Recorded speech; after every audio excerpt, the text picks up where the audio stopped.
तो जेजे के चैप्टर 244 के लीक्स आ चुके हैं और यहाँ सुकुना से इटाडोरी और हिगुरामा मिलकर लड़ रहे हैं। अभी मजा आएगा ना भिड़ो। लेकिन लड़ाई सिर्फ 2-3 पेज की ही हुई, उससे पहले हमें इटाडोरी एंड को के पूरी प्लानिंग के बारे में बताया गया है। तो आज की वीडियो में हम सब कवर करेंगे, इनकी फाइट से लेके इनकी प्लानिंग तक। बस ध्यान रहे कि वीडियो में स्पॉयलर्स होने वाले हैं, अभी ही वॉर्न कर दिया हूँ, बाद में मत रोना। तो चैप्टर की शुरुआत में हम हिगुरामा और इटाडोरी को देखते हैं जो कि सुकुना से लड़ने उतर चुके हैं। लेकिन इससे पहले हमें ये लड़ाई दिखाई जाए, हमें फ्लैशबैक में ले जाया जाता है जब इटाडोरी और बाकी सब मिलके सुकुना और बाकियों के खिलाफ प्लान बना रहे थे। बेसिकली ये फ्लैशबैक उस टाइम का है जब गोजो वर्सेस सुकुना चल रहा था। तो किंजाकू के लिए इनका यही प्लान था कि किंजाकू को डिस्ट्रैक्ट करना है और जब उसका गार्ड डाउन रहेगा तब यूटा उसके सर को धड़ से अलग कर देगा। इसके बाद यूटा तुरंत वापस आ जाएगा। एंड देखा जाए तो इवेंट्स ऐसे ही कुछ हुए, किंजाकू डिस्ट्रैक्टेड था और यूटा उसे मार गिराया। इसके बाद यूटा वापस आ जाएगा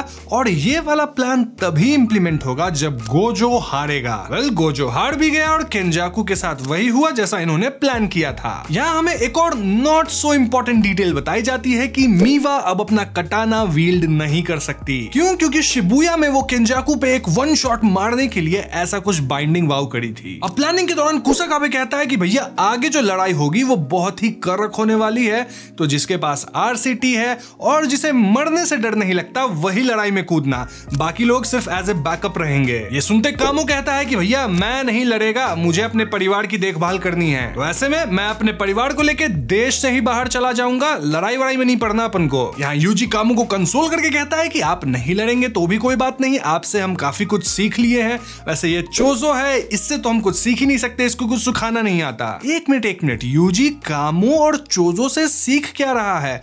ब्लड मैनिपुलेशन क्या? क्योंकि वही तो कामो फैमिली की टेक्निक है और चोसो भी वही करता है। इंटरेस्टिंग। खैर, इसी बीच काशिमो अलग ही नशे में था और वो बोल रहा था कि तुम लोगों को क्या लगता है मैं हार जाऊंगा? हकारी कहता है कि भैया हमें सारी पॉसिबिलिटीज लेके चलनी है, जिसमें तुम जीत भी सकते हो हार भी सकते हो, दोनों पॉसिबिलिटीज है। देख रहे हो काशिमो का कॉन्फिडेंस? साला 2 मांगा चैप्टर नहीं टिका था ये सुकुना के सामने, लेकिन तेवर देखो इसके। एनीवेज, तो यहां से असली प्लानिंग शुरू होती है, जहां प्लान ये बनता है कि अगर काशिमो भी मारा गया तो इसके बाद अपना हिगुरामा लड़ाई में कूदेगा जो कि अपना डोमेन खोलेगा। इसमें अगर जजमेंट सुकुना को कॉन्फिस्केशन दिया तो वो अपना कर्स टेक्निक यूज नहीं कर पाएगा, और अगर डेथ सेंटेंस मिला तो भैया यहाँ हिगुरामा के पास एग्जीक्यूशनर स्वॉर्ड भी होगा। लेकिन इस सब में एक बहुत बड़ा झोल है और वो ये कि हिगुरामा ये कंट्रोल नहीं कर सकता कि जजमेंट किस क्राइम पे सुकुना को जज करेगा। सुकुना तो बहुत सारे क्राइम्स किया है ना, कुछ बड़े कुछ छोटे, तो जजमेंट उसका किस वाले क्राइम पे होगा। फॉर एग्जाम्पल, अगर हम सुकुना के क्राइम्स को याद करें तो सबसे पहले तो वो इटाडोरी के स्कूल में इटाडोरी के बॉडी को पजेस किया था एंड हार्म किया था। फिर वो गोजो पे हमला किया था जो कि एक अटेम्प्ट टू मर्डर होगा। फिर जुवेनाइल होम में इटाडोरी का दिल निकाल के उसे मार ही दिया था। ऑल्दो इटाडोरी अभी जिंदा है तो ये भी अटेम्प्ट टू मर्डर ही होगा। वहां पे सुकुना मेगुमी तक को हार्म किया था, तो ये भी एक काइंड ऑफ क्राइम है। नाउ कमिंग टू शिबुया, यहाँ तो सुकुना बहुत सारे क्राइम्स किया है। जैसे सबसे पहले वो 2 लड़कियों को मारा था, हाई स्कूल गर्ल्स जो कि कर्स्ड यूजर्स थी। देन वो शिबुया में इतना आतंक मचाया, कितने लोगों को मारा होगा, कितनों को मारने की कोशिश करा होगा। इसके ऊपर से प्रॉपर्टी डिस्ट्रक्शन, आग वगैरह लगाना, मतलब बहुत सारे क्राइम्स किया है सुकुना। तो इन सारे क्राइम्स में किस क्राइम पे सुकुना को जज किया जाएगा? अब आप बोलोगे कि भैया नॉर्मली तो कोर्ट में ऐसा होता है कि एक आदमी अगर बहुत सारे क्राइम्स किया है तो सारे क्राइम्स को उसका इकट्ठा कर दिया जाता है और तब जजमेंट मिलता है। यस, यू आर राइट, लेकिन जजमेंट ऐसा नहीं करता। यहाँ जो डोमेन खुलता है उसमें जजमेंट बेसिकली एक ही क्राइम पे जज करता है। हो सकता है वो क्राइम कुछ बहुत ही भयावह हो जिसमें बड़ा पनिशमेंट मिले, या फिर कोई तुच्छ सा क्राइम भी हो सकता है जिसमें पनिशमेंट बहुत कम मिले। ये समस्या है। अभी भी कंफ्यूज हो रहे हो? चलो मैं तुमको एक एग्जांपल देता हूं कि जजमेंट कैसे काम करता है। तो मान के चलो एक कातिल है जो मेरे को चाकू मार के मेरा वॉलेट चुरा के भागता है। यहाँ 2 क्राइम हुआ, एक अटेम्प्ट टू मर्डर और एक वॉलेट चुराना। तो हो सकता है जजमेंट उस इंसान को वॉलेट चुराने वाले क्राइम पे जज करे जिसका पनिशमेंट छोटा होगा, तो ऐसे में सुकुना बच जाएगा। अब यहाँ एक और डाउट था कि क्या सुकुना को उन क्राइम्स के लिए भी चार्ज किया जा सकता है जो कि वो हजारों साल पहले किया था? वेल, शायद नहीं, क्योंकि लॉज कई बार चेंज हुए हैं और ये जो मॉडर्न लॉ है इसमें भी अमेंडमेंट्स आते रहते हैं और इसी बेसिस पे जजमेंट काम करेगा। क्योंकि हिगुरामा का ही वो एक शिकिगामी है ना, उसके कर्स टेक्निक से निकला है, तो जो हिगुरामा सही सोचेगा वही जजमेंट भी सही सोचेगा। कहने का मतलब कि हिगुरामा सुकुना को लेटेस्ट जो उसका क्राइम है उसी पे ट्रायल पे ले जा सकता है।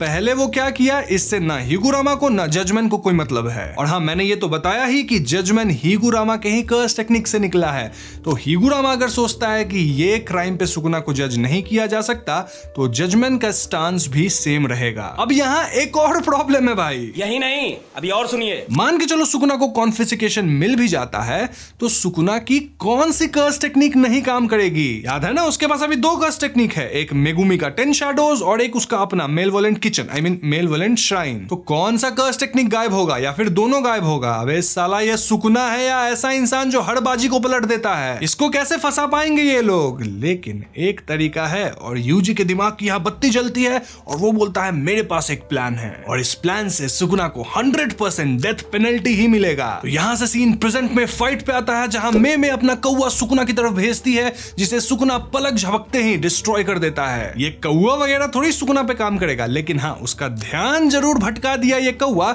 जिससे हिगुरामा अपने बड़े से हथौड़े से, गैवल जैसा होता है जिसका साइज बड़ा कर लेता है वो, उससे सुकुना पे हमला करता है। इस हमले से सुकुना बच तो जाता है लेकिन वहां का जमीन टूट जाता है और उन्हीं डेब्रीज का इस्तेमाल करके यूजी अटैक करता है जहां वो डेब्रीज को छोटे पीस में तोड़ के सुकुना पे हमला करता है। ये सब लिखा नहीं है, फोटोज से दिखाया गया है, मैं आपको थोड़ा डिटेल में बता दिया। इस सब के बीच हिगुरामा सुकुना के वेपन को काइंड ऑफ बाइंड कर लेता है और ऐसे में अपना इटाडोरी सुकुना को देता है अपना सिग्नेचर घुसंड। जी हाँ दोस्तों, इस घुसंड से सुकुना लिटरली हिल जाता है। घुसंड खाने के बाद भी सुकुना कांप रहा था और वो समझ नहीं पा रहा था कि ये किस तरह का बवासीर मुक्का था भाई। कांप कर रही हो। तभी हिगुरामा मौका पाके अपना डोमेन डेडली सेंटेंसिंग खोलता है, सुकुना को ट्रैप कर लेता है। अब इस पॉइंट पे हमें वापस फ्लैशबैक में ले जाया जाता है जहां हमें यूजी का प्लान पता लगता है। तो याद है यूजी और हिगुरामा आपस में लड़े थे जहां पे हिगुरामा यूजी पे डेडली सेंटेंसिंग यूज किया था अपने डोमेन का। कब? कलिंग गेम के दौरान। वहां यूजी पे ये आरोप लगाया गया था कि वो कई लोगों को मारा है शिबुया में। ऑफ कोर्स ये यूजी नहीं मारा था, सुकुना उसके शरीर पे कंट्रोल लेके मारा था। तो वो वाला जो ट्रायल था वो अभी तक खत्म नहीं हुआ था, काइंड ऑफ। तो हिगुरामा भी वही सेम ट्रायल को एक्टिवेट किया है जिसमें सुकुना और यूजी दोनों फंसे हैं। बस फर्क ये है कि यहाँ पे अब डिफेंडेंट सिर्फ यूजी नहीं बल्कि को डिफेंडेंट सुकुना भी होगा। मस्त प्लान है। वाह यूजी भाई, क्या दिमाग लगाया आपने सुकुना को फंसा के डेथ सेंटेंसिंग देने का। लेकिन ये सुकुना है, कुछ तो चाल चलेगा। हाँ, डोमेन के अंदर जजमेंट कहता है कि यूजी तुमने शिबुया में मास मर्डर करा था, लेकिन यहाँ हिगुरामा यूजी को डिफेंड करके कहता है कि नहीं, वो यूजी नहीं था, यूजी उन लोगों को नहीं मारा था बल्कि ये दरिंदा मारा था। ये ट्रू क्रिमिनल है। कौन? सुकुना। यहाँ सुकुना स्माइल कर रहा होता है और यहीं पे चैप्टर 244 खत्म। और हाँ, अगले वीक मांगा में ब्रेक है तो अब 2 वीक बाद ही वीडियो आएगी इस पे, तो सोच के बताओ आगे क्या होने वाला है। तो बस यही था मेरा एक्सप्लेनेशन जुजुत्सु काइसेन के मांगा के चैप्टर 244 के लीक्स पे। वीडियो पसंद आई हो तो इसे लाइक कीजिएगा, शेयर कीजिएगा, दोस्तों से भी लाइक करवाइएगा। साथ ही चैनल पे नए हैं तो हमें सब्सक्राइब भी कीजिए। I will see you guys in the next one. Peace out.